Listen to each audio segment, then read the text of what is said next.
안녕하세요. 두둠치 스테이션 165화 시작하겠습니다. 와, 2026년이라니. 그리고 더불어 두둠치 스테이션 시즌2를 맞이했습니다. 와. 저희 두둠칫이 2021년 8월에 함께 시작했는데 그 혜님이 이제 2025년 12월까지로 두둠치 스테이션을 잠시 떠났고 저는 잠시라고 믿겠습니다. 그리고 2026년에 시즌2를 함께할 저와 격주로 진행할 분을 새로 모셨는데요. 우선 모시기 전에 잠시 알려드릴 사항이 있습니다.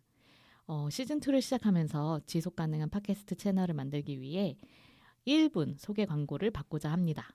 광고비는 3만 원에 모시려고 하고요. 채널 성격에 맞는 광고라면 책뿐만 아니라 다양한 콘텐츠 및 상품 광고도 가능합니다. 청취자들의 개인 축하 사연, 누구야 결혼 축하해, 생일 축하해, 독립이직 축하해, 광고 다 가능합니다. 옛날 신문 광고에 내던 느낌으로 최애, 생일 축하 메시지 등등 활짝 열려 있습니다. 더불어 2026년 새해에도 작가 출연 인터뷰 방송 및 책을 소개하는 방송 제작 문의도 함께 받고 있으니까요. 광고 문의는 doostation, doostation @gmail.com이나 인스타그램 아이디가 doostation DM으로도 신청 가능합니다. 활발한 참여 적극 받겠습니다. 감사합니다. 그럼 시즌2의 파트너를 힘차게 인사해 볼게요. 안녕하세요, 제이님. 네, 안녕하세요. 힘차게 대답해야 되는데 왜 기운이 빠지셨지? 잠시 맡은 제이라고 합니다. 와. 잠시. 아니, 근데 저희가 채널을 무궁무진하게 열려 있다라고 생각을 해서요.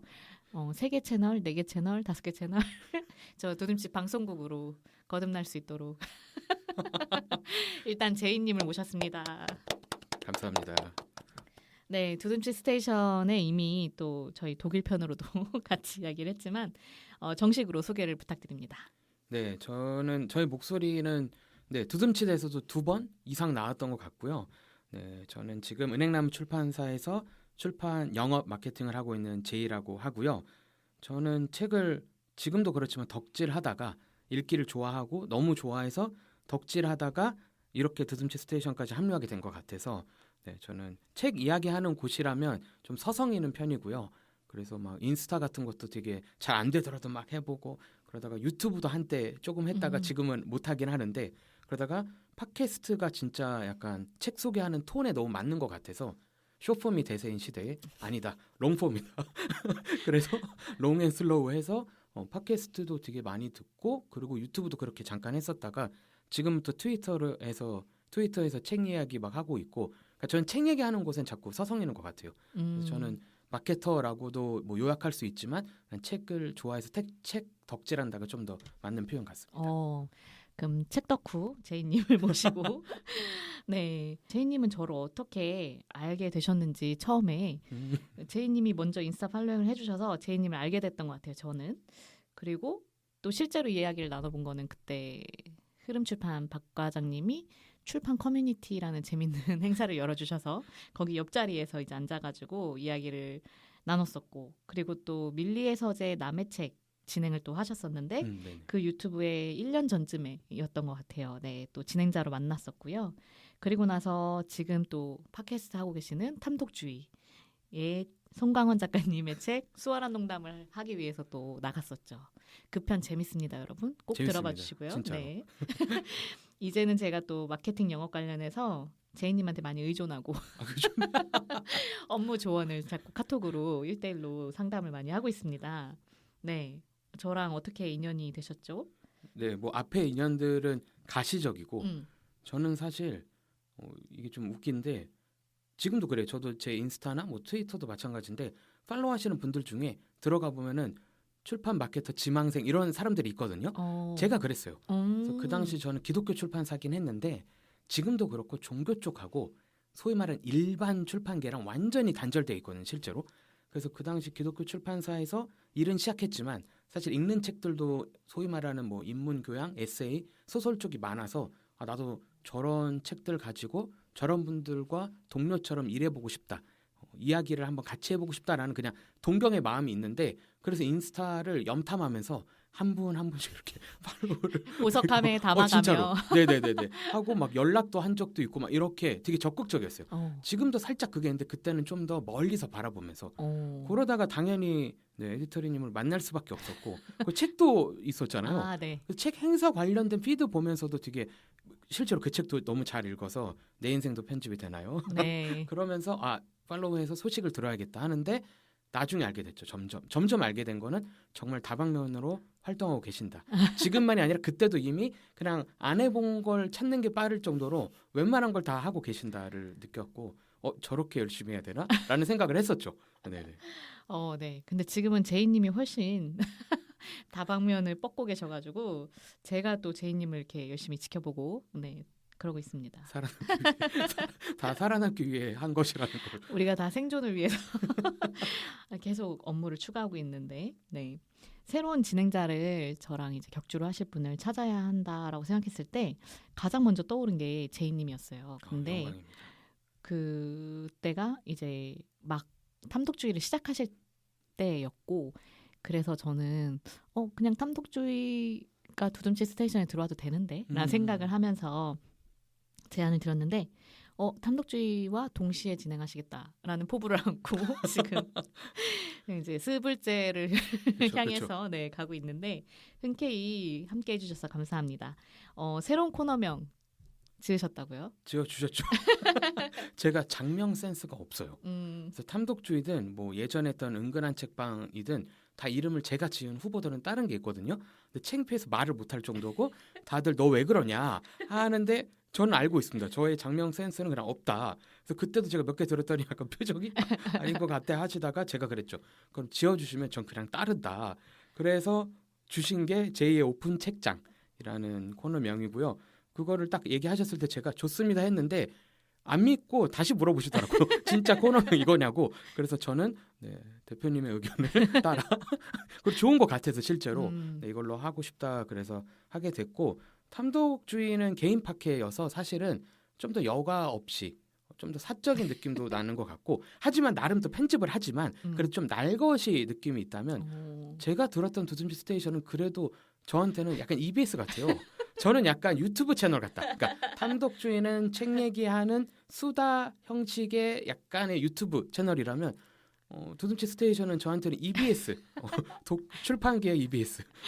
저희가 약간 그런 방송 규정 심의를 지키는 그런 방송 같다라는 말씀이신 네, 거죠? 그런 느낌이 근데 듣는 분들이 아시지 않을까요? 약간 그런 느낌이 있어요. 오. 네, 그래서 겹치지 않을 것 같다. 그리고 탐독주의로 들어가면 너무 날것이 혼자 튀면 EBS인데 혼자 유튜브 감성이면 이상하잖아요. 그래서 그럴 거면 내가 EBS 톤에, 그러니까 두둠치 스테이션 톤에 맞출 수 있겠다라고 해서 오픈 책장에서는 큐레이션을 전문적으로 할 겁니다. 그래서 작가 인터뷰도 가능하면 할 수도 있지만 주로는 뭐 신간 그리고 계절 시기별 추천 도서를 약간 묶어서 소개하는 걸로 그러다가 이제 너무 좋은 책이 있으면 한 권을 좀 소개할 수는 있지만 어쨌든 큐레이션 그러니까 여러 권의 책을 웬만하면 소개하는 걸 컨셉으로 한번 해볼까 해서 이거는 저의 지인을 사용할 수는 없잖아요. 마구잡이로. 그렇기 때문에 제보는 아니고 연락 주세요. 출연 네, 제안. 출연 제안 네. 주시면 제가 다 꾸려놨어요. 그래서 외근으로 오실 거잖아요. 만약에 출판사 분이면 그럼 그 출판사의 대표작 최근 신작으로 이미 에피소드를 구성할 수 있기 때문에 집중해서 저는 그런 것 같아요. 주변부 얘기도 재밌긴 한데 책 얘기만 할 수 있다. 그래서 아까 두둠치 스테이션 열려 있다. 뭐 방송국이다 했는데 저도 꿈꾸는 채널은 이게 거론해서 편집될 수도 있는데 3프로 TV만 하냐? 독서계 그 3프로 TV가 되는 거죠. 월화수목금토 일까지 하나? 너무 그리고 좋다. 라이브로 해야 돼요. 해야 된다. 그래 편해요. 맞아. 그리고 게스트 오시고. 맞아. 네, 그리고 앞에 광고 해가지고 홍삼 팔고 막 이렇게 그것까지는 아니더라도 저는 네. 생각보다 책 얘기하는 공간이 없는 것 같아요. 많이 없어요. 뭘 찾다 보면 그리고 점점 없어지죠. 점점 없고 실제로 없고 추억의 이름이 된 곳들이 많잖아요. 그래서 저는 더 책 얘기할 곳이 필요하다라는 아주 보수적인 입장에서 제2의 오픈 책장은 책 얘기 위주로 할 예정이라 많은 연락 부탁드립니다. 오, 네. 벌써 녹음하셨다고요? 1화, 1, 2화는 녹음이 끝났고 2화까지? 편집도 좀 했고요. 맞다. 그리고 그렇구나. 3, 4부, 그러니까 3, 4화 저희는 이제 한 번 녹음해서 1, 2화로 나눌 예정인데 그래서 3, 4화 게스트도 이미 섭외 완료. 오, 네네. 그럼 이제 제2의 오픈 책장을 두드리시는 분은 4월에 나오실 수 있다. 그쵸. 네네. 빨리 줄 여러분 서세요. 빨리 줄 서셔야 됩니다. 네네네. 왜냐하면 월이 몇 월 없잖아요. 맞아요. 아주 희소한 가치. 네. 그런 곳이라고 하고요. 팟캐스트를 이렇게 직접 해보시니까 어떤 점이 좋으세요? 그런 것 같아요. 뭐냐면 자기가 좋아하는 게 있다. 그러니까 예를 들면 유튜브를 많이 본다. 유튜브를 한번 해보시면 더 재밌을 수 있고요. 계속 안 하셔도 돼요. 한번 해보면 내가 좋아하는 채널이 이렇게 어렵게 촬영을 했고 이렇게 어렵게 파일을 옮겼으며 그리고 편집해서 이거를 이게 좋은 거 맞아요? 업로드를 했구나를 알면 이 사람의 진가를 알 수 있잖아요. 되게 어려운 얘기였나? 그러니까 팟캐스트를 저는 좋아해서 팟캐스트를 멀리서 바라보고 그리고 게스트로 올 때도 기뻤는데 직접 하면 이 모든 스트레스 또는 기쁨을 다 누릴 수 있어서 진짜 제대로 좋아할 수 있어요. 내가 좋아하는 거에 진짜를 알 수 있다. 그러니까 마치 디저트 좋아해서 그 관련된 수업도 듣고 학교도 가는 것도 좋은데 한번 가게를 차려보는 거랑 비슷한 거죠. 근데 그렇게 부담되질 않아요. 팟캐스트는. 그래서 직접 해보니까 저는 오히려 힘들지만 너무 좋았고 지금도 제 마음은 더 하고 싶어서 사실은 탐독주의랑 두둠치 스테이션을 같이 하는 것도 난 할만한데 약간 이런 마음이 있어서 하게 된 게 있죠. 아직 제이님이 여유가 있어서 다행이었네요. 죽지 않아. 두둠치 스테이션에.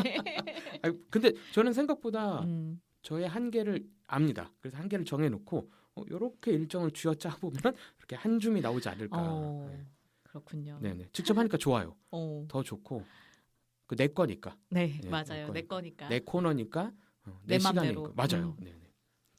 그 제이님이 시간을 쥐어 짠다 그러셨는데 사실 독서력이 또 어마어마해요. 이게 시간을 어떻게 이렇게 했지? 라는 게 다들 뭐 저한테 헤르미온느냐 어쩌냐 이런 얘기 했는데 제이님 앞에서는 저는 저만 키우면 되는데 제이님은 또 아기도 있다고요. 그런데 작년에 총 227권 읽었다고 트위터에서 봤습니다. 말이 돼? 진짜? 의심. 그래서 책을 어떻게 하면 이렇게 읽는 습관을 들일 수 있는지 고민하는 분들이 많을 텐데 새해에 들어서 또 제이님만의 팁을 좀 주신다면요. 네, 팁은 없어요. 그냥 읽어요. 근데 이거 김연한가? 아니 근데 이게 되게 중요한 게 많은 분들이 읽다가 이해가 안 되면 멈춰서 막 그 문단 막 앞뒤로 계속 보시는데 그런 독서도 필요하거든요. 근데 가끔은 모르면 모르나 보다 하고 계속 가세요. 왜냐하면 그런 식으로 디테일하게 읽으면 아무것도 못 읽을 수 있잖아요. 전 좀 대충 읽으시고 다음에 또 읽으면 된다라는 마음으로 쓱쓱 읽고요.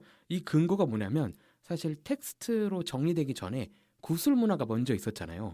그때는 그냥 들었어요. 그러니까 우리가 알고 있는 옛날 얘기들 있잖아요. 뭐 고전의 이야기들도 마찬가지인데 입에서 입으로 전해져 내려오는. 그때 그 누구도 왜냐 한 명이 이렇게 낭독 또는 이야기를 얘기할 때 다 같이 듣잖아요. 손 들어서 질문하면 걔 혼나요. 빌런이 되는 거죠. 한 시간은 듣고 그 다음에 질문할 수 있었죠. 예를 들면. 그래서 저는 듣는 속도로 읽어요. 그러니까 약간 그냥 이게 완전 속도까지는 아니고 그냥 말하는 속도로 쭉 읽다가 좀 어려우면 생각은 할 수 있는데 그러면 몇 번 생각하다 모르겠어. 그럼 옆에 적어요. 그 단어의 클루가 다른 데 나올 수 있으니까. 근데 안 나올 때가 있거든요. 그러나 보다 이 글이 나랑 안 맞을 수도 있고 왜냐면 제가 단테의 신곡을 너무 좋아하는 작품인데도 4번 읽었다 실패하고 5번째 때 성공했거든요. 근데 그럼 내 앞에 4번은 망한 거냐? 아니죠. 읽었더니 이게 그리스 로마 신화를 모르면 망하는구나 해서 그리스 로마 신화를 읽고 뭔가 옛날 그 독서법 중에 그렇게 100번 읽어서 이해되지 않는 게 있냐 뭐 이런 100번 사자성어 있잖아요. 있어요 이게? 네, 이런 말이 있는데. 그래요? 네. 저 동양 철학이 약해가지고 아니 근데 5번이면 되는 거예요, 제이님. 5번 해봤다. 5번 정도 했더니 웬만하면 알겠더라. 네, 그래서 저는 실패한 독서도 독서고 그래서 그냥 읽는 속도로 책을 읽다가 근데 반쯤 읽었는데도 하나도 모르겠으면 덮으세요. 그리고 뭐 좀 자기가 성장했을 때 다시 읽고 그러는 경험이 필요한데 너무 다 진심으로 읽으시고 그리고 한 권을 꼭 완독해야 된다라는 그 그쵸. 강박이 쓸데없이 있어가지고 그쵸. 그냥 읽다가 덮으면 되고 병렬 독서 제일 추천드리고 그쵸. 그리고 사실 잘 보면은 이 말은 조심스럽지만 꽤 많은 책들은 사실 반복해서 말해요. 그래서 제가 보기엔 3분의 1 읽었으면 3분의 1 읽었잖아요. 스릴러 소설이 아닌 이상 비슷해요. 그러니까 괜찮아요. 그렇기 때문에 좀 독서를 너무 고귀하게 볼 필요도 없고 그냥 보시면 된다. 음. 저는 사방에 책이 있거든요. 소파 옆에 막 처박혀 있고 가방에 항상 2권 이상 있고 이런 식인데 그럼 계속 그리고 또 누워서 읽는 건 또 전자책 리더기를 읽어요. 눈 보호하려고. 그건 다른 책이에요. 그래서 가끔 내가 뭐 읽었는지 기억이 안 나거나 그 책 제목은 모르는데 스토리가 알 때가 있어요. 자기 전에 읽었잖아요. 표지를 못 보잖아요. 전자책 리더기라. 그냥 계속 읽고 다양한 곳에서 읽으면 충분히 할 수 있다. 그럼 주로 독서 시간이 어떻게 되시는 거예요? 출근할 때 한 40분에서 1시간. 지하철에서 네네. 읽으시는 퇴근할 때도 비슷하면 2시간 나오고 왕복? 제가 영업직이니까 외근이 거의 매일 있다시피 하니까 30분에서 1시간. 그러면은 그리고 자기 전에 한 30분에서 40분. 오. 합치면 적어도 2시간, 3시간이 나오잖아요. 어, 그러면 진짜. 적어도 2, 300페이지를 읽지 않나요? 그러니까요. 그리고 책 한 권이 곱하기 나오네. 5 하면은 1000페이지를 읽을 수 있어요. 일주일에. 그래서 어. 하실 수 있을 것 같은데. 네네네. 네, 저는 올해도 100권 목표로 잡았어요. 네네네. 네, 어우, 작년에 네네. 101권 읽었거든요. 근데 갑자기 제이님의 그 독서 기록을 보는 순간 너무 초라해졌다. 이게 권수가 진짜 제가 이 말하면 사람들이 네가 권수 다 얘기하고 무슨 말이냐 하는데 권수가 중요한 게 아니고 자기 속도에 따라서 왜냐하면 괴테는 모든 것을 말했다 작가님은 연 1000권 읽으세요. 그게 그 작가 속에 있어요. 아 진짜. 네네. 그러니까 진짜 책 덕후예요. 근데 그분에 비하면 저도 초라한데 그냥 각자의 속도에 맞춰서 각자 하면 그쵸. 즐겁다. 네. 네. 어쩌다 보면 또 200권 가는 날도 있겠죠. 네네. 네. 저는 5권만 읽으셔도 여러분이 출판계의 빛과 소금이다. 그렇다. 1년에 책 한 권 읽으면 상위 40% 차지한다. 우리나라 국민의. 네. 그 너무 심하긴 한데. 지금 여들톡에서 그 캠페인하고 있는 독토로독이라는 것을 이야기를 드렸고요. 네. 네네. 그러면 지금 근무하고 있는 회사 은행나무에서 출간되는 책들이 주로 인문과 문학 쪽이잖아요. 그래서 제이님 관심사와 좀 잘 맞는 것 같은데 혹시 독서 편식도 있으신가요? 인문, 저는, 교양, 문학, 에세이라고 얘기하셨는데 그렇죠. 어, 저는 과학? 과학책도 봐요. 근데. 교양에 또 속하기도 하고. 네. 네네네네. 과학 교양서 이런 거는 읽을 수 만화를 있고. 안 보시는구나. 만화도 보긴 해요. 근데 그 만화라는 게 되게 영역이 넓더라고요. 그러니까 저만 해도 이거 너무 옛날 얘기인데 그 책 대여점이 있었어요. 그 시절까지 그 거슬러 시절에 올라가서? 만화를 네. 좋아했기 때문에 지금 저는 네이버 웹툰 아직도 보고 있어요. 몇 개 작품들이 왜 아직도 연재하시는 거죠? 거의 10년이 뭐야? 엄청 오래된 작품도 지금도 쿠키 구워가면서 보기도 하고 그리고 실제로 그래픽 노블도 좋아해가지고 그런 것도 보는데 저는 당연히 자기계발 경제경영 책들은 잘 못 봐요. 근데 도전은 해요. 근데 도전을 하는데 화가 나서 덮을 때도 많고 그렇습니다. 근데 반전은 세노의 가르침이 제가 보기엔 딱 저의 선이에요. 그 정도는 괜찮아요. 왜냐하면 나이가 있는 것 같고 이미 처음부터 혼내니 괜찮아. 근데 어떤 책은 교묘하게 나를 혼내려고 하거나 젊은데 그러니까 저랑 나이가 비슷한데 나를 혼내려고 그러면 기분이 몹시 안 좋더라고요. 그래서 세노의 가르침보다 심하거나 하여튼 그런 건 좀 쉽지 않지만 저도 이렇게 합니다. 베셀은 한 번씩 보자 해서 한 번씩 보지만 진짜 이건 언급해도 되나? 다크 심리학? 그런 거는 진짜 화가 나서 쉽지 않다. 편식을 하고 있고 고칠 생각이 크게 있지는 않습니다. 네. 저는 이렇게 작년에 처음으로 그러니까 되게 오랜만에 그 읽는 책을 다 기록을 해봤거든요. 그랬더니 너무 놀랍게도 제가 해외 문학을 안 읽는 거예요. 그래서 그걸 진짜 깜짝 놀라가지고 나 올해에는 좀 균형을 맞춰야겠다. 국내 작가님 것만 너무 많이 읽었네? 라는 생각이 좀 들어서 스스로 반성이 되더라고요. 저의 본질은 해외문학과 인문교양서. 해외문학은 진짜 너무 사랑하고 지금도 사랑하며 그리고 저 혼자 내가 뭐라고 저 혼자 올해 초에 결심했어요. 사실 이번 주에 결심을 정리했어요. 난 해외문학이라고 부르지 않겠다. 세계문학이다. 그렇지. 근데 이게 네네네. 국내 문학 말고 한국 문학. 그리고 왜 혼자 세계 문학. 뻐렁치는지 모르겠는데 그런 게 있습니다. 그래서 저는 너무 좋아해서 언제든지 혹시 어떤 걸로 시작하면 되냐. 요즘에 뭐가 재밌냐 하면은 은행나무 제외하고도 소개할 게 진짜 많기 때문에 그렇습니다. 알겠습니다. 호시탐탐 또 제이님의 피드를 제가 눈여겨보겠습니다. 네. 그러면 네, 책이 좋아서 지금의 자리에 이르렀다라고 얘기하셨는데 그럼 출판사에서 일을 처음 시작하시게 된 거는 어떤 물론 뭐 채용 공고를 보고 들어가시긴 하셨나요? 아니요. 처음에는 네. 정말 작은 기독교 출판사인데 1인이에요. 그러니까 2명 있는 회사였어요. 네. 사장님, 과장님 그리고 제가 들어갔죠. 인턴으로. 인턴으로. 네, 근데 그때는 소위 말해서 페이스북 시대였어요. 페이스북 리뷰 엄청 거기도 올라가고. 종교 출판사예요? 네, 기독교 네네네. 출판사였는데 근데 제가 지금도 인스타에서 그러다가 트위터로 넘어간 거긴 한데 그러니까 흐름을 타야 된다. 그러니까 마케터는 편집자는 전 모르겠는데 같이 타야죠. 그렇죠. 네. 페이스북에 제가 좋아하는 출판사 책을 제가 읽고 꼭 태그를 하며 리뷰를 썼죠. 잘하고 네. 계십니다. 서평단 네. 모집을 제가 보기에 두드러지게 시작한 게 페이스북 시대거든요. 페이스북 그게 지금 인스타로 왔다가 트위터로 가는 느낌이 있다면 그때 엄청 열심히 썼죠. 계속 쓰고 태그했더니 그 당시 출판사를 막 시작하신 그 대표님이 이미 패친이기도 했고 그래서 이 사람을 한번 그러면 써볼까? 왜냐면 규모가 작으니까. 그래서 4개월 정도 일하면서 또 열심히 막 유튜브 채널 만들고 했더니 그게 소문이 나서 한두 번 더 기독교 쪽에서 이동을 할 때 되게 수월해졌었죠. 그래서 어찌 됐든 발을 이렇게 넣었던 것 같아요. 어떻게든 끼어서 들어가야 된다. 이 출판계의 흐름을 못하면 생각보다 쉽지 않을 수 있다. 문턱이 아주 높지는 않은데 경력이 아예 없으면 또 쉽지 않더라고요. 그러니까요. 그래서 이게 되게 영리하게 잘 하셨다라는 생각이 드는 게 그 대부분 이제 뭐 SBI나 뭔가 그런 교육 과정들을 이제 통해서 들어가는 것을 이제 뭔가 정식 루트처럼 이제 얘기를 하지만 사실 지금도 가능할 수 있는 게 그렇게 막 서평을 막 엄청 막 읽어서 막 자기 나름대로의 어떤 영업력을 뽐내며 그런 것들을 하시는 분들이 있다면 다 눈여겨보고 있어요. 그렇죠. 그렇게 하다가 이제 어떤 자리가 났을 때 이 친구 한번 불러볼까? 이 친구 한번 만나볼까? 이러면서 하는 일들이 진짜 많단 말이에요. 그래서 제이님 매우 영리했다. 그래서 혹시 마케터를 꿈꾼다? 그럼 만약 예를 들어서 유튜브 채널 10,000명 만들어서 데려가면 맞아. 입사 될걸요? 신입? 맞아요. 10,000명 아니야. 3, 4천도 될 수 있어요. 네. 그리고 최근에 또 그렇게 신입으로 입사하신 분들 가운데 그렇게 북인플루언서로 뭔가 활동하시던 분들이 저 어디 취직했어요 이렇게 얘기하시는 것도 많이 봐가지고 그렇죠. 네, 그게 다 레퍼런스가 되고 그러니까 사실 이 업계에 내가 속해 있지 않지만 독자로서 어떤 관심을 갖고 그거를 큐레이션하고 뭔가 보고 있느냐 이런 것들을 많이 보여주시면 그게 다 레이더망에 걸립니다. 생각보다 걸린다. 맞아. 네네. 네. 그리고 덕업일치라고 하지만 사실 일하면서 지칠 때 많잖아요. 많죠. 네, 제이님은 또 어떻게 충전을 하시나요? 충전 없이 달리시는. 우선 출판계를 추천하냐라고 하면 약간 어려울 수 있는 게 이 영역 같아요. 덕업일치여서 너무 좋은데 너무 안 좋을 수 있죠. 동시에 오죠. 네, 양날의 동시에. 검처럼. 네. 그렇죠. 케이크가 달아? 그럼 혈당 스파이크가 오듯이 이걸 피할 수 없는 것 같아요. 그래서 저는 지칠 때도 있고 현타도 오기 때문에 맞아. 저는 안전장치를 많이 만들어놨죠.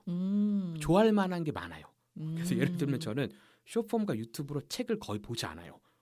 그럼 거기까지 이 책의 세계만 있으면 한 번 출판계가 싫어지면 그럼 모든 볼 게 없잖아요. 그러면 내가 아니 그러면 쇼츠도 본다고요? 네, 쇼츠 저는 봐요. 근데 쇼츠로 책 걸리는 건 저는 안 보고 전 되게 이상한 거 여행 로마 가면 좋은 뭐 7가지 명소 이런 거 보거나 아이돌 약간 덕질을 살짝 하기 때문에 그런 컨텐츠만 보고 책이 나오면 죄송한데 관심 없음을 누를 때가 있어요. 왜냐면 내 세계가 겹쳐지면 안 된다. 가려져라. 이게 채널별로 따로 운영돼야 된다. 약간 이런 느낌이 있어서 좀 따로따로 해서 만들어놓은 세계가 있고 그리고 온앤오프가 강한 게 그 주말이나 평일 저녁은 아예 오프 해놓고 아이만 보거든요. 딴 생각을 별로 할 틈이 없어요. 그러니까 다시 갑자기 평일이 되면은 리프레시 될 수 있는 네네. 그런 게 있어서 저는 근데 생각보다 잘 안 지치는 건 있고. 네. 왜냐면 제가 전심을 다하는 전심으로는 잘 안 해요. 아 진짜요? 전심을 다하면서 마음이 상하니까 100% 줄 수 있어도 한 80% 주고 오래 하는 게 낫다. 강화길 작가님 것도 100% 진심 안 합니까? 그럴 때는 이제 튀어나오죠. 그럴 때는 잠깐 무리해도 된다.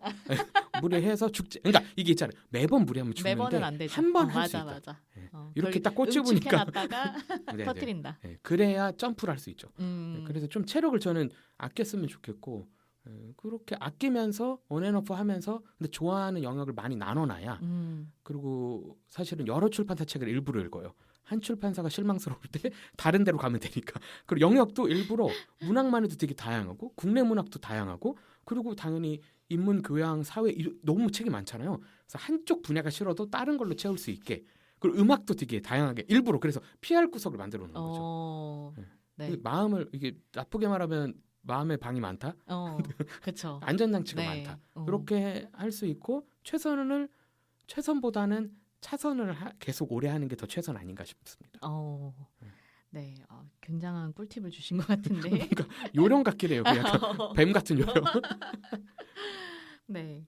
저는 이제 또 출판 영업을 정말 알면 알수록 너무 어려운 일이다라고 생각을 하고 있는데, 제이님한테 한번 배워보자. 그 영업력을 높이기 위해서 주로 신간에 대해 어떤 점을 어필을 하실까? 네. 그 뭐랄까 관점? 관점이 제이님의 관점? 진짜 고리타분해요. 그 제가 어떤 분하고도 최근에 얘기하다 제가 아주 상냥하게 얘기는 했지만 채널 그러니까 홍보할 채널 늘릴 시간에 종수를 늘려야 된다. 되게 옛날 표현인데 저는 이게 요즘에 맞다고 계속 제가 물론 영업자이긴 하지만 진짜 맞는 게 신간이 나와서 잘 팔리면 좋죠. 근데 안 팔리는 책들이 중타치는 책들이 종종 나오면 어떡하냐. 종수를 늘려야 된다. 그래서 저는 영업력을 높이려면 어떻게 해야 되냐. 사실은 이것도 이제 걸러서 들으실 분이 있겠죠. 돈을 얼마 쓸지를 보여줘야 돼요. 돈을 얼마 쓸지. 돈을 얼마를 어떻게. 그래서 저는 최근에도 어떤 분하고 얘기한 게 그런 거였어요. 예를 들면 우리가 이 책에 쓸 돈이 굿즈 만드는 거 한 80만 원. 북토크 행사 50만 원, 130만 원이 끝이래요. 그러니까 150만 원 정도밖에 이 책 홍보비를 못 써요. 그럼 어떻게 하냐? 그럼 평소 같으면 자신들이 선호하는 서점에 펀딩을 하든지 아니면 북토크를 거기서 오픈을 하고 그 LMS를 거기로 잡든지 굿즈도 거기로 하거나 아니면 3사를 뿌리거나 제가 그러지 마라 그랬어요. 서점이 출판사 눈치를 보게 해라. 그러니까 뭐냐면 뭐 이거는 너무 얘기해도 되니까 알라딘하고 한번 했으면 예스로 가세요. 물론 속이지 말고 얘기를 해요. 이번에 예스랑 잘 얘기가 돼서 예스24랑 협업해서 굿즈를 단독으로 할 것 같다. 이렇게 해주셔야 되고 그 다음엔 어디로 가셔야 돼요? 교보로 가셔야 돼요. 근데 이 말하면 보통 많은 분들이 근데 우리 책은 그쪽에서 잘 안 나가요 하는데 그렇게 가리시면 안 돼요. 지금 벌써부터 그거는 안 돼요. 그러면 진짜 프로젝트성 출판을 하실 거면 그래도 되는데 나는 그래도 이걸로 생계를 할 거다. 직원 고용을 할 거다. 하실 거면은 3사랑 다 친해지고 그 외 선택지도 많잖아요. 돌아가면서 해서 우린 너네의 영원한 을 또는 영원한 파트너가 아닐 수도 있어. 그러니까 우리 잘 해줘야 돼.를 강압적으로 하는 게 아니라 좋은 의미에서 파트너십을 맺는 거죠. 그리고 굿즈도 무슨 3사를 다 해요. 그러면 아무 효과가 없을 때가 있어요. 그걸 차라리 좀 더 돈을 들이고 좀 더 좋은 작가랑 협업을 해서 한정 수량으로 한 서점과 하는 거예요. 그것도 돌아가면서. 펀딩도 마찬가지예요. 우리 분야는 또는 우리 출판사는 여기서 잘 돼. 당연히 있어요. 그런 게. 근데 맨날 거기랑만 하면은 그냥 여러분은 그중에 원 오브 댐. 근데 갑자기 교보랑 하고 갑자기 알라딘하고 하고 예스랑 하면 여기는 뭔가 시기에 따라서 왔다 갔다 하면서 눈치를 먹게 하고 차릴 수 있구나를 알 때 서점이 약간의 좋은 의미에서 긴장을 하죠. 너무 저는 그래서 서점에게 좀 힘든 그 같이 파는 무게를 줘야 된다고 저는 주장을 해요. 그러려면 종수도 당연히 늘어야 되지만 뭐 단독으로 주면서 돌아가면서 약간의 그러면 어떤 MD들이 싫어할 수도 있거든요. 그 싫어함을 통해서 우리의 존재를 드러내며 그러니까 MD들을 계속 만나야 돼요. 그거를 생각보다 안 하시는 분들이 있거든요. 메일로 하셔도 뭐 배번부스 어느 정도 받는다. 그거는 기계적이겠죠. 그러면 영원히 탑북 못 올라가. 그러지 말고 그 MD 분들마다 재량껏 하실 수 있는 게 너무 많기 때문에 최대한 당연히 실제로 만나 뵈야 되고 제가 식사까지는 얘기도 안 해요. 최대한 많이 만나 뵙고 물어보고 그리고 만약에 어떤 SNS랑 협업을 하고 서평단 뭐 할 거 다 적어서 얘기하시는 분과 안 하는 분은 천지 차이예요. 그래서 그런 거를 그러니까 많이 만나셨으면 좋겠고 그리고 근데 보수적이죠. 단독 굿즈 한다고 하면은 MD 분들이 나도 해달라고 네네. 그렇게 매달리시는 분들이 많단 말이에요. 그렇죠. 네. 그럼 어떻게 해야 될까요? 저 3사 다 했어요 맨날. 이거 갑자기 고충 상담이 된다. 아니, 괜찮아요. 근데 예를 들면 이거죠. 그럴 때 저는 공통 굿즈로 돌려야 된다. 공통 굿즈로. 네. 그래서 우리 뭐 예를 들면 A랑 하기로 했는데 만약에 B에서 우리도 해달래요. 근데 우리 수량이 다 나가서 근데 지금 표지 디자인하고 이미 컨펌 받은 거라 이거 사용해서 굿즈는 할 수 있는데 우리 출판사 사정상 또 100만 원을 드릴 수는 없는데 공통 굿즈 같이 만들 수 있냐 얘기하셔야죠. 얘기하셔야죠. 그게 안 되면 뭐 얘기하실 수 있냐면 공통 굿즈가 어려우면 우리가 이렇게 굿즈는 드리되 이걸로 최소한 LMS 어느 정도 쏴주셔야 돼요. 이렇게 딜을 하면서 하셔야지. 네. 그래서 수량을 늘리시면 안 돼요. 그냥 늘리시면 안 돼요. 이거 이제 서점분들이 듣고 싫어할 수는 있는데 다 아시잖아요. 요렇게 하면서 한두 군데. 그래서 저 아는 출판사는 단독 굿즈가 한 군데서 먼저 떴어요. 그러더니 출간된 지 2주 뒤에 한 군데서 또 떠요. 그리고 4주 뒤에 한 군데서 또 떠요. 그게 이런 겁니다. 네. 그래야지 돈도 아끼고 그 MD한테 이 출판사 나랑 협업할 줄 아네를 하지 갑자기 수량을 늘려버리는 행위는 좋은 의미로 말하면 둥글둥글하고 나쁘게 말하면 그냥 수량을 늘린 사람이 돼요. 그걸로 왜냐면 그렇게 하면 FC나 LMS 안 써줄 수도 있거든요. 그냥 네, 우리도 해주셔야죠. 근데 수량 없다. 근데 거짓말이 아니잖아요. 수량을 우리가 예상한 게 있으니까 그렇게 하는 게 그러니까 똑같은 굿즈를 만들더라도 300개 만들지 말라는 거예요. 150개 만들고 한 곳에 100개 준 다음에 우리 50개밖에 없는데? 라는 식과 300개는 다르다. 네, 그러니까 약간의 눈치 싸움이어서 자주 만나야 되고 자주 소통해야 되고 그리고 활용할 수 있는 게 너무 많아서 네.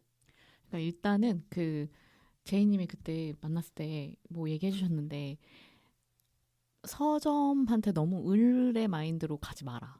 그 그쵸. 얘기를 해주셨잖아요. 거기도 우리 책을 팔잖아요. 그니까요. 물론 자체 책을 만들 수도 있겠지만 그래도 출판사 책이 중요하잖아요. 근데 항상 그 서점 MD의 어떤 그 무뚝뚝한 어떤 어투의 그거에 약간 저절로 을의 마인드가 돼서 가거든요. 저도 그래요.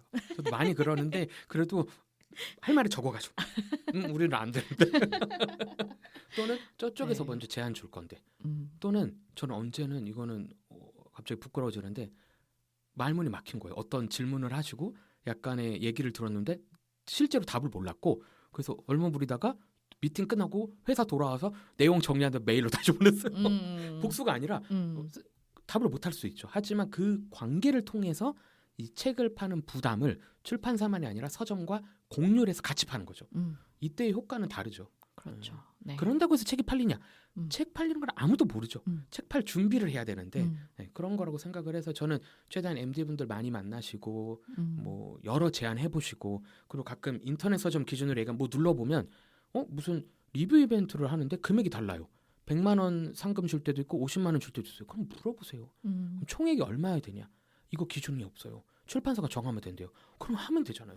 이름 되게 멋있게 할 수 있어요. 땡땡땡 작가 리뷰 뭐 대회. 행사 대회 해가지고 하는데 금액은 한 2, 30 주고도 할 수 있단 말이에요. 근데 그거를 그냥 맨날 100만 원만 아니에요. 그러니까 여러 가지 변수를 그러면 그거 얼마 안 하잖아요. 그러면 그거 광고한 거잖아요. 이런 식으로 할 수 있는 게 너무 많죠. 정말 제2의 서점 사용법을 한번 이 알라딘 하나씩 네. 켜놓고 알라딘 예스 그거 켜놓고 요거는 얼마고요? 약간 이런 거가 한번 청해서 들어야 될 것 네. 같은 네. 좋은 말씀 일단 감사드리고 모든 노하우는 이제 천천히 또 앞으로 배워가도록 하겠습니다.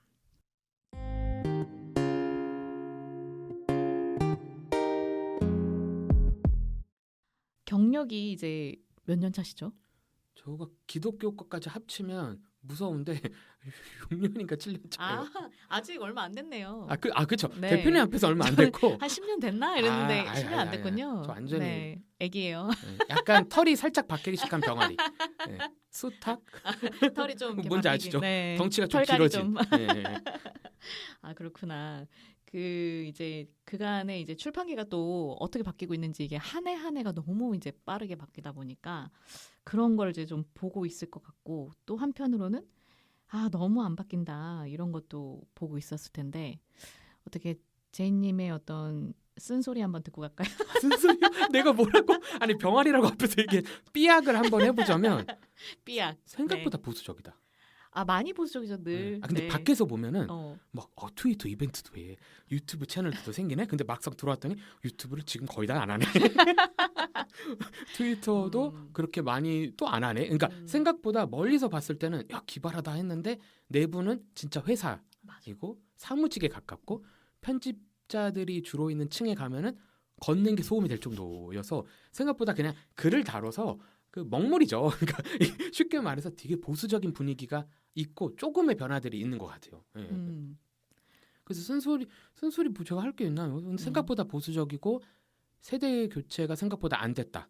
안 됐고 그렇지만 저는 1인 출판사가 꽤 많이 다양한 분야로 생겼고 생기고 있어서 그거는 긍정적으로 보는 편인데 근데 한국 전체 출판의 방향이든 독서율이든 이런 건 계속 위기잖아요. 하지만 제가 위로하는 건 제가 이거 몇 번 우려먹는지 모르겠는데 프랑크푸르트 도서관에서 제가 깨달은 건 하나죠. 우리 탓이 아니다.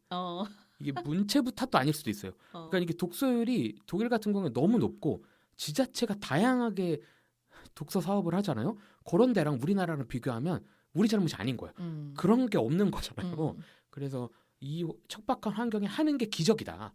그래서 저는 막 쓴소리라기보다는 우리의 현실은 진짜 쉽지 않다. 이거 웬만한 대기업이 뭐 외국계 기업이 들어와도 철수할 만한데 다들 자리를 지키시는 게 대단하고 그리고 생각보다 저는 출판이 처음에는 왜 이렇게 안 변하나에 집중했다면 지금은 왜 안 변해야 될 것이 변하나라는 생각으로 좀 바뀌고 있거든요. 네네. 그래서 저는 그래서 별명이 책꼰대예요. 이런 말을 진짜 책꼰대. 책꼰대. 그러니까 예를 들면 벽돌책 얘기하는데 누가 300~400페이지 얘기하면 웃고 있죠. 어디 그게 그거 약간의 독계가 있는 책이다. 200페이지 내외 책은 그냥 얇은 책인 거고 가벼운 책이고 300~400 한 500~600은 되고 그게 한 권만 있으면 안 된다. 한 1~2~3권으로 있으면 이제 그때 돼서야 두껍다. 벽돌책이다 해서 그 말은 뭐냐? 두꺼운 건 두꺼운 건데 벽돌책이라 그래서 난 영원히 못 읽어가 아니라 읽을 수 있다. 충분히 읽을 수 있으니 그냥 읽다가 포기해도 되는데 그냥 처음부터 벽돌책이니까 난 못 읽어가 아니었으면 좋겠다라는 마음이고 그렇습니다. 그래서 저는 출판계든 뭐 책들 요즘 나오는 책들이든 뭐 AI를 저는 쓰는 게 나쁘다 이건 아닌데 너무 막 쉽게 AI 써가지고 표지 다 그렇게 만들고 책 대량으로 찍어내는 그런 변화는 끔찍한 거고요. 전 차라리 조금 느리더라도 본질에 대한 질문들을 했으면 좋겠는데 생각보다 그런 거는 하나도 안 물어보고 변화만 이렇게 갈구할 때 그 모습이 더 안 좋아 보여요. 네, 저는 책은 어차피 저는 장난으로 출판인은 무형문화재라고 하거든요. 누가 알아줘.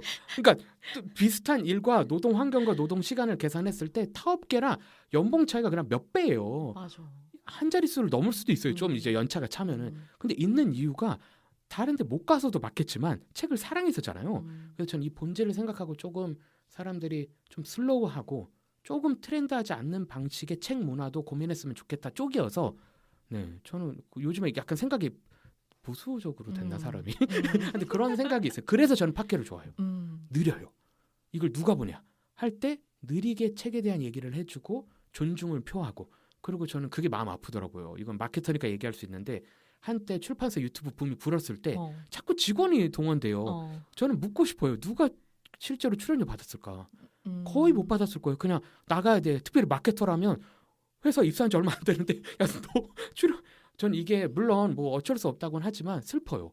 그분들 지금 출판인으로 입사를 한 건데 갑자기 유튜브 출연이 됐잖아요. 저는 그런 것보다 차라리 좀 더 오랜 고민들이 있었으면 좋겠지만 시장이 안 좋으니 또 이해는 된다. 그래서 살아남아 봅시다. 맞는 우리 것 모두 같아요. 같이 잘 살아남아 봅시다. 우리 잘못이 아니다. 갑자기 되게 따숩네요. 우리 잘못이 아니고 우린 척박한데 어쩔 수 없다. 이 척박한 환경 속에서 좀 지킬 거 지켜가면서 좀 해보자. 해보야죠. 저도. 네. 그리고 제이님을 소개하면서 사실 제이님하고 이제 무슨 얘기하죠? 뭐 이런 얘기했을 때 제가 그냥 인생책 얘기해주세요 이런 얘기했다가 탐독주의에 이미 인생책을 이제 다 이야기해 주셔서 욥의 노래 네 이야기해 주셔서 그거는 이제 탐독주의 가서 잘 들으시면 돼서 이제 패스할게요. 네네. 그래서 이제 2026년 1월이 지나가는 시기이지만 2026년에 읽은 책 중에 한번 추천하고 싶은 책 정말 따끈따끈하게 이야기해달라라고 부탁을 드리고 싶습니다. 네, 뭘 갖고 오신 거죠? 네, 제가 가져온 책은 이것만 확인할게요. 출간일이 이 책은 25년 5월에 나와서 사실은 나온 지는 좀 됐죠. 네, 1년이 안 됐고 신간인데 제가 읽은 건 올해고 사실은 어쩌다 책방의 큐레이션 덕분에 발견한 책이고 지금은 끝난 걸로 알고 있는데 어쩌다 책방 연남동에 있잖아요. 거기서 올해의 책이라고 해서 서점에서 가장 많이 팔린 책들 그리고 따로 큐레이션한 책들을 되게 정말 예쁘게 전시처럼 진짜로 책을 큐레이션을 따로 했었거든요. 그때 방문했다가 별다른 정보 없이 사실은 어쩌다 책방 인스타 게시물과 실제로 전시 봐서 너무 좋아서 1위 책을 골라왔죠. 그 책이 이제 제자리에 있다는 것이라는 책이고 클레르 마랭이 지었고 에디투스라는 출판사에서 냈는데 우선 책 자체가 너무 제 취향이기도 하고요. 많이 접으셨어요. 네, 많이 네. 적었고, 네. 그리고 이 책은 단순하게 말하면 자본주의 사회를 저희가 살아가잖아요. 해독제 같은 어허. 책이다라고도 얘기할 수 있어요. 아니 이 어. 책을 그 군자역에 있는 피리에 서재라는 그 곳에서도 굉장히 잘하고 계시는데 그 주인장 분이 이제 또 자신의 올해의 픽이다 막 이런 식으로 해서 또 뽑기도 해서 저는 이제 표지를 익숙하게 봤는데 궁금했어요. 무슨 책인지. 왜냐면 작가 자체가 철학자이자 뭐 평론도 하시고 에세이도 쓰시는데 이 책에서는 프랑스 문학가들의 글들도 많이 인용이 되면서 결국에 하는 얘기는 이겁니다. 인간이 사회에서 제자리에 있다는 것, 그 감각은 뭔가. 그리고 그게 싫어서 누구는 자꾸 이동하는 삶을 살잖아요. 그걸 아주 퉁쳐서 요약하면은 유랑하려고 하는 사람이 있고 약간 머물려고 하는 사람들, 거주하려고 하는 사람이 있는데 이거를 나누는 게 사실은 말이 안 되는 거다로 서론이 시작을 해요. 근데 현대인이 어쩔 수 없게 그 사이를 껴서 고통스러운 거다. 그러니까 어떤 자리를 동경하다가 정작 그 자리에 가서 피로함과 지루함과 나태함을 느끼면 또는 자신의 존재가 여기서 제대로 인식되지 않다고 느끼면 또 이동을 하고 되게 철학적인 질문인데 요거를 가지고 문학 작품들을 되게 많이 소환해요. 그래서 예를 들면은 이거에 대한 고민이 있지 않냐 하면서 이제 문학 작품 가져와서 설명을 하니까 읽으면서 되게 다양한 사례들을 접한다. 그래서 되게 책은 어떻게 보면 철학 에세이 또는 문학 에세이인데 읽다 보면 진짜 에세이예요. 그러니까 내 삶을 바로 생각할 수 있고 나는 지금 내 삶의 제자리에 있는가? 또는 제자리에 있어야 된다라는 강박 때문에 만족하지 못한 건 아닌가를 다 생각할 수 있어요. 하지만 이 책은 어느 편에도 들지 않습니다. 다 문제를 다 던져줘요. 이분법이 아니라는 거예요. 사실은 결론은 이 제자리에 있다는 것이 저 혼자 요약을 하면 착각일 수 있다는 거예요. 또는 이 감각은 최소한 있어야 된다 정도예요. 하지만 언제든지 현대 사회를 살아가는 좋은 인간의 삶은 제자리에 있다가 이동할 수 있어야 되고 이동하다가 제자리를 찾을 수 있어야 된다가 핵심인데 그 여정에서 여러 고민들을 다 톡톡톡 건드려줘요. 근데 어렵지 않은 게 챕터가 되게 소분화돼 있거든요. 그러니까 너무 논점이나 막 이 추론을 따라가다가 머리가 아픈 게 아니라 살짝 건드리고 뒤로 빠져서 환기시켜주면서 문학 작품 소개하고 하니까 되게 교양서적 같으면서도 에세이적인데 사회파 느낌이 있어서 너무 좋은 작품입니다. 이 작가분도 처음 소개되는 건가요? 저한테는 처음 소개되고요. 국내에도 거의 소개된 책이 없는 걸로 알고 있어요. 네. 이 출판사도 궁금하네요. 네, 특이한 책을 네. 내신 출판사입니다. 네, 루소의 식문학 강의인가 이런 책도 내시고 뭐 해서 되게 호기심이 많이 가서 그러네요. 네. 네. 에디투스 출판사. 에디투스? 네, 에디투스. 처음 들어보는 출판사인데 네네. 근데 표지 느낌만 봐서는 저는 약간 문제에서 나왔나 이랬어요. 맞아요, 네. 맞아요. 약간 그런 해문학스러움도 있고. 네. 근데 내지 디자인도 전 좋았는데 책 자체가 너무 톡톡 튀고 그 다음에 조르지 페렉의 작품들을 진짜 많이 인용하거든요. 그래서 진짜 아름답게 읽을 수 있다. 문학 같은 에세이다. 네. 그래서 올해 초에 읽었는데도 아직도 여운이 짙고. 네. 그리고 5세 책을 사셨군요. 네네네. 2025년 12월 9일에 5세. 네. 그럼 5개월 만에 5세면 아주 좋은데요. 네네.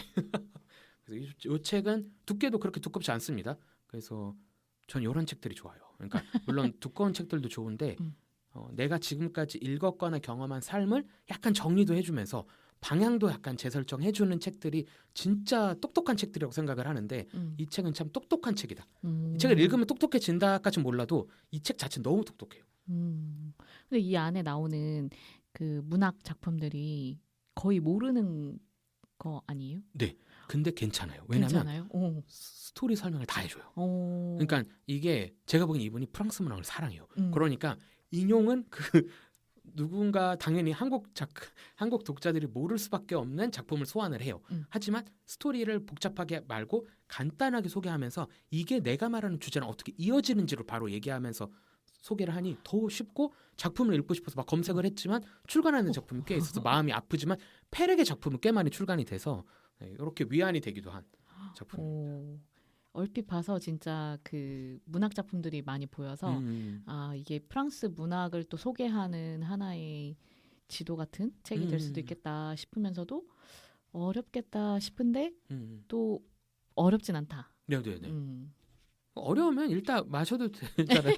근데 톤이 에세이예요. 그래도 이야기를 들려주는 톤이라 네. 그렇게 교조주의적이진 않습니다. 네네. 좋았어요. 좋고 네. 좋았다. 딱 205페이지 정도의 책입니다. 그러니까요. 아름답죠. 200 내외는 제가 안 좋아해서. 네. 그리고 각 꼭지마다 한 4페이지 네, 정도가 되니까 진짜로 짤막짤막하게 그쵸. 한 기도 되면서 읽을 수 있겠네요. 네네. 좋은 책 추천 감사드립니다. 제자리에 있다는 것. 제자리에 있다는 것. 그리고 제가 제이님이 좋아하는 소설가님이 아까 잠깐 얘기를 했지만 강화길 작가님이라고 들었습니다. 네.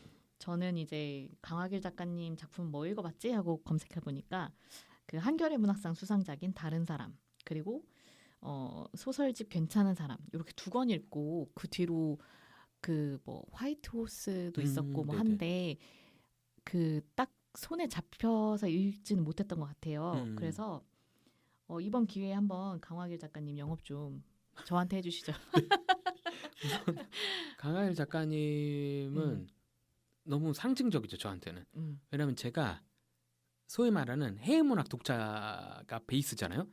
그런데 어떻게 강하일 작가님을 좋아하냐? 고딕 때문이에요. 여성 고딕. 그러니까 한국에 물론 좀 더 있긴 해요. 근데 이렇게 소위 말하는 문단에서도 활동을 하면서 그 경계를 뛰어넘어서 글 자체가 너무 좋은데 근데 이게 여성 고딕이야 라는 거에서 저는 너무 꽂혔고 여성 고딕 소설이라고 하면 별건 아니고요. 사실은 쉬워요. 여성이 등장을 해요. 그런데 약간의 안개가 짙고 아니면은 날씨가 좋지 않은 도시나 건물이나 근데 그게 좀 오래된 건물이어야 돼요. 거기서 어떤 미스터리한 일을 경험을 해요. 근데 스릴러 요소가 섞여 있고 그러다가 그 집이 부서져 버리거나 누가 죽으면서 이야기가 끝나는데 끝이 멸망하는 내용일 수도 있고 그 집의 무너짐을 통해서 누군가 해방당할 수도 있거든요. 근데 그 고딕 소설이 사실상 여성 작가들이 정말로 많이 썼던 작품이에요. 그 장르 자체를. 그렇게 해서 그 당시에 가부장제를 비판하기도 했고 그 당시에 억압적인 사회에 대한 고발을 담아낸 거죠. 물론 남성 작가들이 있긴 합니다. 뭐 어셔가의 몰락을 쓴 에드가 알란 포의 작품 같은 것도 떠오르는데 남성 작가도 있긴 한데 대체로 여성 작가들이 갇혀 있는 상황, 집, 가부장제 그리고 그 오래된 가옥들이 무너지는 내용들. 요게 이제 고딕 소설의 톤인데 이 자체를 제가 너무 사랑해요. 약간 그 귀신이 나올 때도 있고 안 나올 때도 있고 하는데 사일런트 힐을 생각하시면 좋긴 한데 근데 이런 게 있었는데 이게 한국에 당연히 없는 줄 알았는데 실제로 제가 강하일 작가님을 너무 좋아하게 된 계기는 데블 호텔의 유령이에요. 꽤 최근 작이죠. 이게 4년 전 작품으로 알고 있는데 데블 호텔 유령이 나오기 전에도 강하일 작가님의 작품을 알고는 있었는데 요걸 통해서 지금까지 한 이야기를 요렇게 만들어 버리시니 내가 반할 수밖에 없구나를 깨달았던 거죠. 쉽지 않은 내용이에요. 이게 힐링이 아니에요. 그러니까 물론 힐링의 요소가 있긴 한데 그냥 툭 까놓고 얘기하면 힐링보다는 이 서사를 통해서 누군가에게는 아주 그냥 일상적인 일이 누군가에게는 감옥 같은 성이라는 느낌이 들 수도 있다를 고발하는 서사예요. 그러니까 읽다 보면 그냥 쓱 읽으면 그냥 스릴러 요소구나라고 읽을 수도 있는데 이게 자칫 공감이 돼버리거나 공명이 돼버리면 나의 일상을 감옥처럼 볼 수도 있어요. 그게 착각일 수도 있고 깨달음일 수도 있어요. 나는 그냥 한국 사회가 너무 편해. 나는 한국이 싫다는 생각을 안 했어. 강하길 소설가님의 책을 조금 읽으면 갑자기 깨달아요. 내가 지금 얻고 있는 이 인정, 이 평안, 이 안정이 내가 가부장제에 그냥 수능에서 얻어진 건가를 자각해버리는 위험한 소설들이죠. 근데 이걸 소설적으로 너무 잘 담아내시면서 그 안에서 여성 서사를 또 너무 기가 막히게 풀어내시니 이거는 그러니까 저는 그런 작품 좋아해요. 대충 보면 그냥 재밌는 여성 스릴러. 파고들면 이게 고딕을 건드려? 근데 잘 생각해봤더니 그 예전 고전의 한 장르죠. 네. 그 고딕 소설의 장르적 특성을 다 이용하면서도 오늘날 이렇게 좋게 만들었어요. 이제 감탄에 감탄을 더하니 좋아할 수밖에 없다. 네. 최근에 나온 치유의 빛은 그 중에서의 제 애정의 끝이었죠. 너무 좋았어요.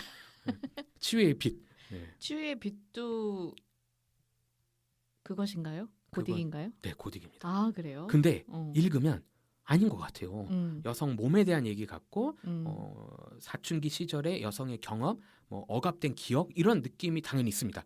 근데 한번 생각해보세요. 다 읽고 이걸 고딕으로 썼다면 왜 그랬을까를 음. 깨닫는 순간 이야기가 딱딱딱 뭐가 짜지거든요. 그때의 그 소름과 쾌감은 제가 읽는 사람으로 하여금 또 써주세요라고 외치게 되는 그런 맛이 있고 저는 사실 그런 게 좋아요.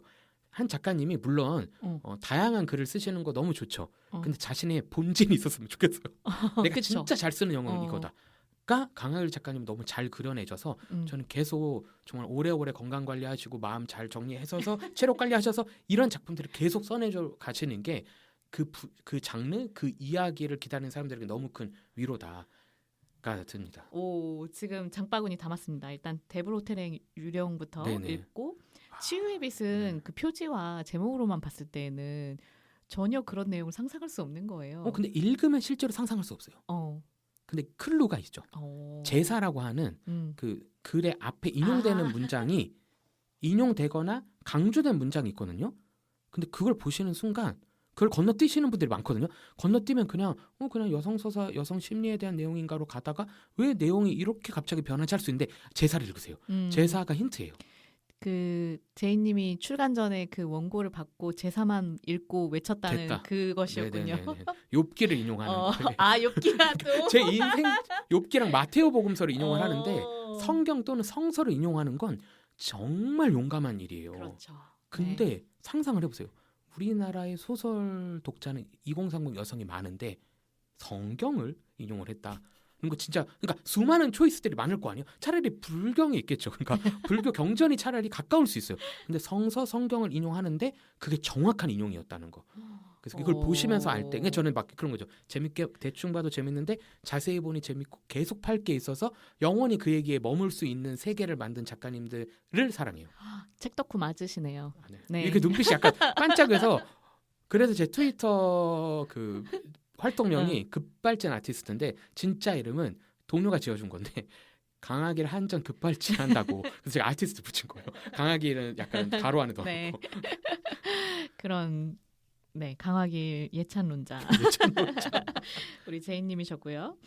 그러면 강하길 작가님 빼고 최애 소설가 2명을 더 붙여서 이제 3명을 한번 리스트업을 해보자. 3명인 줄 알았는데 빼고 2명이었어요. 알겠습니다. 아니 3명까지 받아줄게요. 3명. 네, 얘기해주세요. 준비하신 분. 제가 진짜 너무 많지만 김금희 작가님. 대표작은 너무 많은데 제가 뽑는 최고작 중에 하나는 대혼실 수리버거서. 이유는 간단합니다. 똑같은 이유예요. 강하율 작가님 작품 소개랑 2030 여성 독자가 주타겟인데 제목이 대혼실 수리 보고서고 표지도 대혼실 수리 보고서 같고 내용도 대혼실 수리 보고서가 맞거든요. 이게 진짜다. 그러니까 이게 진짜 작가의 그거죠. 난 이야기를 다룰 수밖에 없어. 자신이 예전에 편집 생활을 했던 것과 관심 있는 주제, 한국사, 특별히 그 한국전쟁 전후의 이야기, 일본과 약간 엮여 있는 그리고 오늘날의 관계 회복과 관련된 서사를 이을 수밖에 없는 게 김금희 작가님의 방향이거든요. 이걸 이렇게 선택을 했고 그 두께 얇지 않아요. 여기에 대찬사를 보내죠. 근데 요즘에 또 너무 잘 나가셔서 페페로니 북클럽 같은 것도 여셔서 저도 참여하고 있거든요. 너무 잘 되셔서 더 좋고 대혼실 수리버거서 감사합니다. 그러니까 김금희 작가님이 있고요. 그 다음은 최은영 작가님. 제가 뽑는 최고작은 밝은 밤. 왜냐하면 많은 사람들이 그래요. 지금도 트위터에서 돌고 있는데 왜 이렇게 여성 서사만 많냐, 뭐 남성 작가도 찾아달라 하는데 저는 뭐 당연히 좋아하는 작가 중에 남성 작가들도 있는데 그럴 필요가 있나? 잘 쓰면 되지 않나? 그리고 여성 작가님이 이렇게 잘 쓰면 나는 남성 작가님 생각이 안 날 텐데 하는 게 최은영 작가님의 밝은 밤이에요. 거의 3, 4대에 걸친 가족사예요. 그러니까 근데 가족사이면서 동시에 한국 근현대사겠죠. 그걸 다루는데 전혀 지침과 뒤틀림 없고 최은영 작가님이 평소에 가진 그 주제 의식과도 맞닿아서 이야기를 풀어내요. 이게 대작이죠. 이게 쉽지 않은 선택이에요. 이것도 똑같아요. 근데 이런 걸 써주시고 실제로 최은영 작가님의 단편집에서 이런 문제의식들 나오는 게 여기 다 담겨 있어서 너무 아름답다. 그리고 끝에 도달하면 수많은 최은영 작가님의 다른 작품에서 있었던 결론이긴 한데 그 결론을 더 움켜잡을 수 있는 두께와 이야기의 밀도여서 너무 사랑하는 작품이죠. 두 분 언급할게요. 아니에요. 한 분 더 한 번 더 하시죠. 해줘요. 한 분은 외국 작가를 네. 그럼 올가 토카르추크라고 있습니다. 노벨문학상 수상 작가에서 제가 말을 덧붙일 필요는 없는데 저는 정말 이렇게 말하면 좀 한국인 한정 영업인데 한강 작가님하고도 약간 교류가 있으신 어. 이라고 어필을 해보며 올가 토카르추크는 진짜 작품 세계가 음. 새로운 세계예요. 그러니까 음. 약간 이런 거 있죠. 인류세라고 하잖아요. 인간의 지금의 시대를. 인류세가 끝난 뒤에 문학이 남을 수 있을까라는 뜬금없는 질문을 해볼 때 저는 올가 토카르추크의 작품은 남을 수 있겠다. 되게 신화 같으면서 생태주의 같으면서도 현대적인 소설들을 계속 쓰시거든요. 그래서 이 작업의 세계가 요약이 안 될 정도로 너무 방대해서 저한테는 우리나라 숲 말고 약간 미국에 있는 진짜 길 잃어버려서 시신 못 찾는 어마어마한 밀림 한복판에 있는 늪지 같은 작품들이에요. 그래서 그런 고전 같아요. 그러니까 지금 생존 작가인데도 되게 고전 같은 작품들을 써내려 가셔서 어떤 책을 추천하시나요? 저는 그러면? 태고의 시간들이 압도적 1위고 은행나무네요. 이렇게 권위가 없어지네. 네. 방랑자들도 좋습니다. 네네. 네. 미림사에서 나온 그리고 올가 토카르추크의 세계관이자 관점을 소개한 게 다정한 서술자라는 책이 있는데 그거는 논픽션이에요. 그러니까 에세이죠. 그 작품도 너무 뛰어납니다. 네. 그래서 저는 내일의 문학이라고 하면 올가 토카르추크가 항상 떠올라요.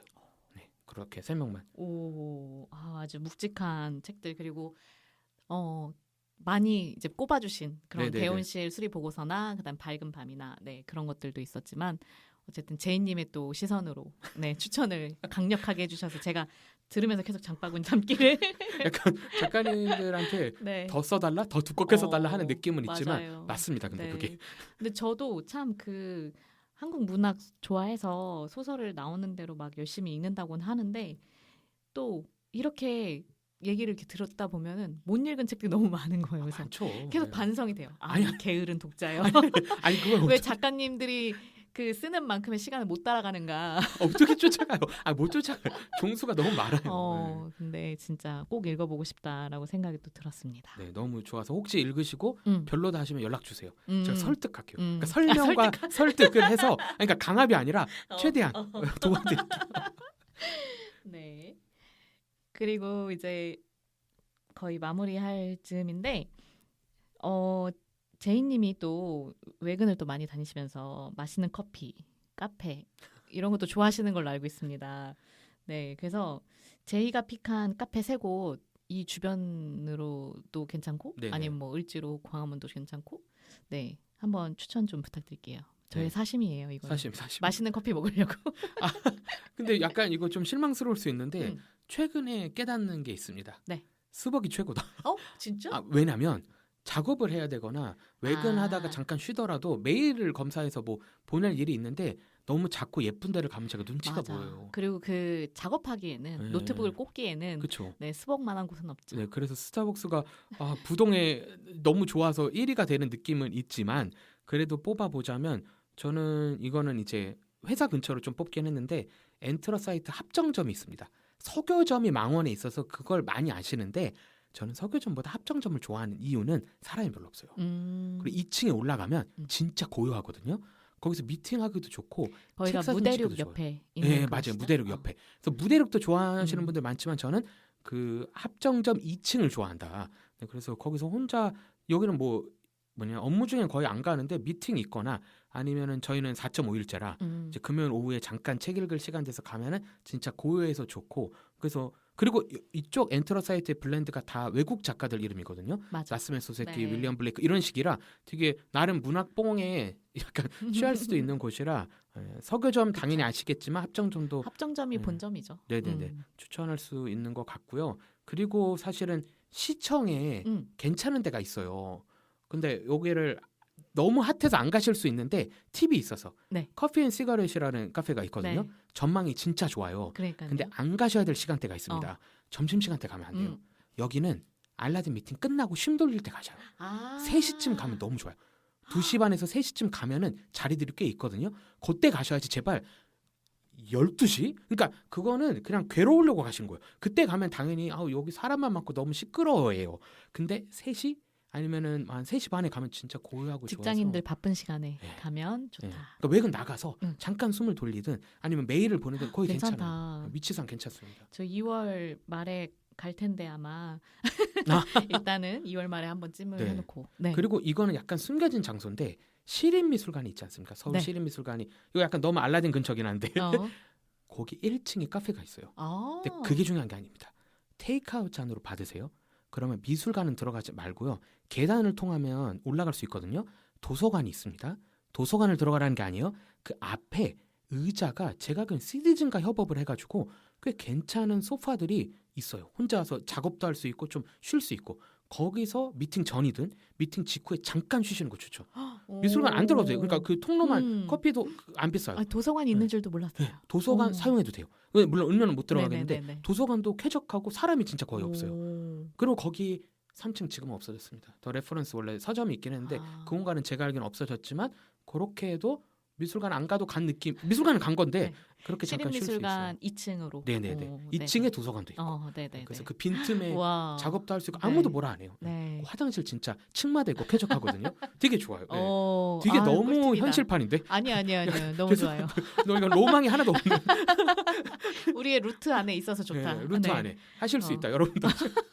저 항상 그 알라딘 미팅 끝나고 그 시청역 바로 앞에 그 뭔가 이렇게 카페가 하나 이렇게 크게 있는데 아무튼 컴포터블인가? 네. 거기 맞아요. 가서 커피 마시고 그랬었거든요. 뭐 거기도 네. 근데 그런 또 네네. 숨겨진 곳들이 또 네. 있으니까 네, 그렇게 가보도록 하겠습니다. 가시면 기분이 그래도 좋아질 수 있다. 음. 하나만 더 얘기해 주세요. 이거는 약간 숨겨진 코스일 수는 있어서 시청 너무 알라딘. 왜냐면 여의도가 예스인데 너무 척박하고 제가 교보를 안 가서 몰라요. 그래서 어쩔 수 없다. 네. 여의도는 쉽지 않습니다, 여러분. 여의도는 아무데나 자리 있으면 앉으세요. 충정로역에서 내리세요. 충정로역. 그래서 시청역까지 별로 안 멀어요. 그러면 걸어서 어디를 발견할 수 있냐면 피프 에스프레소바 서서문 아파트점이 있거든요. 앉아서 못 드세요. 이건 바쁜데 난 진짜 기가 막힌 에스프레소 한 잔 딱 잔 마시고 먹겠다. 싶다. 그럼 여기 살짝 들려서 걸어가면 됩니다. 날씨 좋을 때. 그럼 기분 전환이 확 돼요. 그래서 시간 없을 때 여기 활용하셔도 좋고 나는 살짝 돌아가는데 시간 있다. 그러면 이것도 충정역에서 시청 사이에 있어요. 좀 더 충정역에서 가깝긴 한데 여기에 있는 드로우 에스프레소 바가 있습니다. 네, 여기는 에스프레소 바인데 앉아서 좀 시간을 보낼 수 있거든요. 그러니까 미팅 살짝 시간이 남았다. 그럼 여기를 가시되 제가 추천하는 건 다 맛있긴 해요. 근데 카페 리에또를 꼭 드세요. 그럼 어디서도 맛보지 못한 특이한 조합을 마실 수 있어요. 에스프레소, 아이스크림, 올리브 오일입니다. 올리브 오일. 이거 들어보면 이게 뭔 말인지 모르겠죠. 네. 믿고 마셔보세요. 그러면 이 기분이 진짜 좋아요. 달고 에스프레소고 그렇습니다. 그래서 이렇게 두 곳을 그러니까 꼭 시청역에서 내리면 삭막하고 시청역 그 악명높잖아요. 그 출구 자체가 10번 출구에 그 계단에서 그렇게 해서 올라오죠 항상. 그리고 저는. 또 알라딘 언덕이잖아요. 어. 그냥 충정로에서 슬슬 걸어가서 에스프레소 딱 하고 도착하면 기분은 좋다.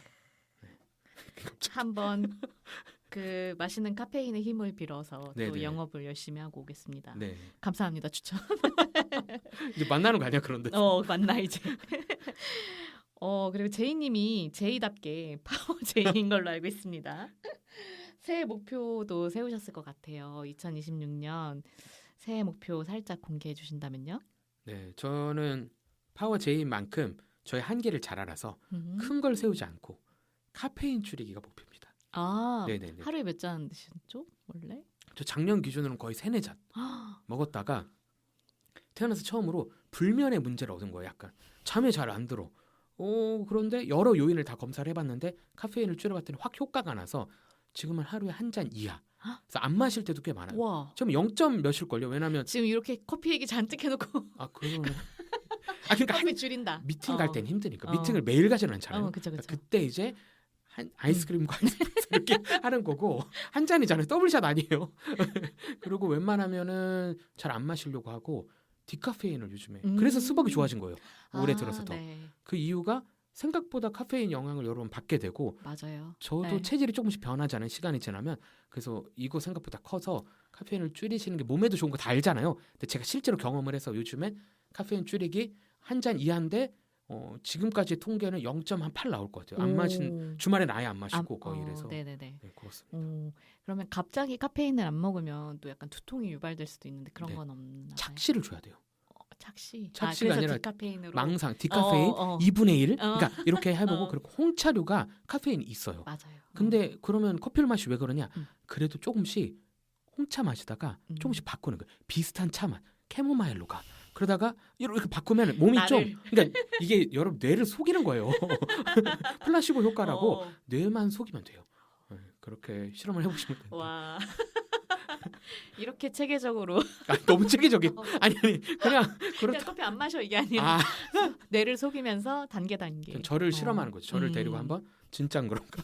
2분의 1 카페인은 괜찮은가? 이렇게 실험을 해보는데 그래서 스벅이 좋다. 알겠습니다. 결론은 스벅. 갑자기 스벅.